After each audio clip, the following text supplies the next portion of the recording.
Some women think that if they can just make a man fear losing them, he'll finally realize what he has. He'll wake up, start treating her like she matters again, drop the games, the distractions, the emotional distance, and finally give her the love she's been holding her breath for. And I get it, because he used to be present, he used to initiate, he used to look at you like you were the only woman in the room. Now, it's different. He's busy, he's vague, he replies in hours or days. He used to care about how your day went. Now he barely looks up from his phone. And even though part of you knows something's changed, another part of you keeps asking, what if I can just snap him back into who he was? So you start thinking about strategies. You don't want to manipulate, but maybe if you post something subtle, act a little colder, stop being so available, maybe then he'll wake up. Maybe then he'll miss you. Maybe if he fears losing you, he'll remember how much he loved you. But here's the truth. The moment you start trying to trigger a man's emotions to get him to act right, you're not in a relationship anymore. You're in emotional survival mode. And that's not love. That's not connection. That's performance. Self-abandonment dressed up like power. Let's talk about why that approach is breaking your spirit and what to do instead. Let's slow this down. Really sit with it. Because I know this isn't just some strategy you pulled out of thin air. It's not that you woke up one day and said, I'm going to manipulate him today. No. What's really happening is that your heart is scared. It's scared because something once beautiful is slipping through your fingers, and instead of being met with clarity or care, you're met with confusion. And confusion has a way of making us perform. So now you're overthinking every text, timing your replies, trying not to seem too eager. You don't want to scare him off, even though he's already drifting. You find yourself searching for little signs. He said goodnight with a heart emoji again. Maybe that means something's changed. You're walking on eggshells while hoping he notices your effort. And let me say this clearly. There is nothing wrong with wanting to feel loved, chosen, and prioritized. That desire? That's not weakness. That's human.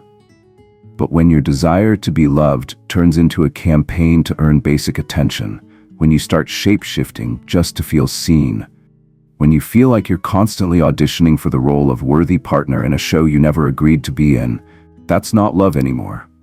That's survival. That's scrambling for breadcrumbs when you deserve the whole damn table. And I know you felt it. That tightness in your chest when he pulls away after a moment of closeness. The way your stomach drops when he doesn't respond to the message you crafted so carefully. The silence after intimacy. The hot and cold patterns that make you feel like you're going crazy. He kisses you like you're the only one, but acts like a stranger the next day. It's like emotional whiplash. And the worst part, you start blaming yourself. You think, maybe I was too much. Maybe I shouldn't have said that. Maybe I need to pull back so he doesn't feel pressured. But let's be real. If you're constantly trying to figure out how not to scare him away, then what are you even holding on to? If the relationship requires constant calculation on your end to stay alive, is it even alive to begin with? Here's the deeper truth. Most people won't say out loud, if you have to make a man feel something, then he's not actually feeling it.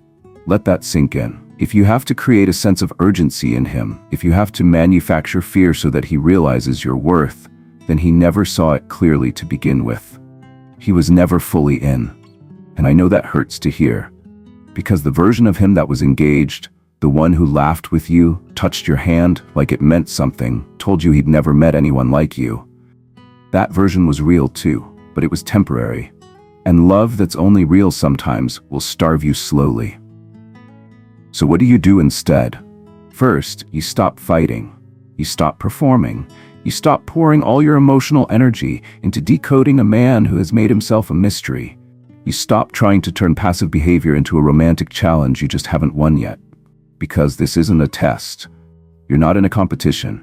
You're a woman with a heart that deserves rest, not constant negotiation. You don't win a man's heart by chasing him while he runs. That's not love. That's emotional labor. And when you're the only one doing the labor, it stops being a relationship and starts being a rescue mission. See, here's their psychological catch. When someone pulls away, our brain often goes into panic.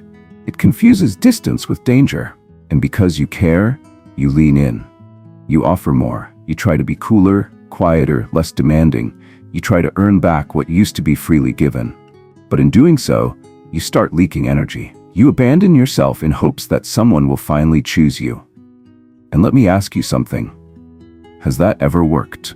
Have you ever played the maybe if I'm chill enough, beautiful enough, unavailable enough game and actually felt safe in the relationship that followed? Of course not. Because even if he came back, you still had to perform to keep him. That's not love. That's insecurity wearing lipstick and false calm. That's love with terms and conditions.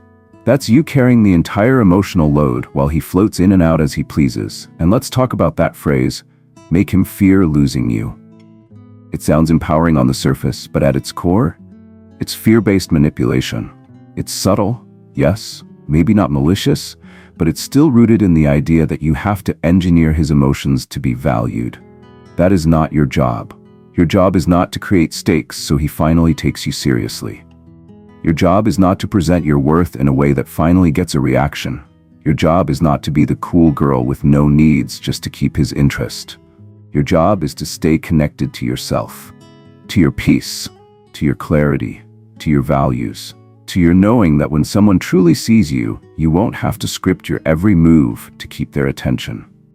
Listen, if he is meant for you, he will not need a wake-up call made of jealousy or distance or silence. He will simply show up, not perfectly, not dramatically, but consistently, emotionally, attentively. If he doesn't, you don't need to punish him. You just need to leave the table, not out of revenge, but out of respect for yourself.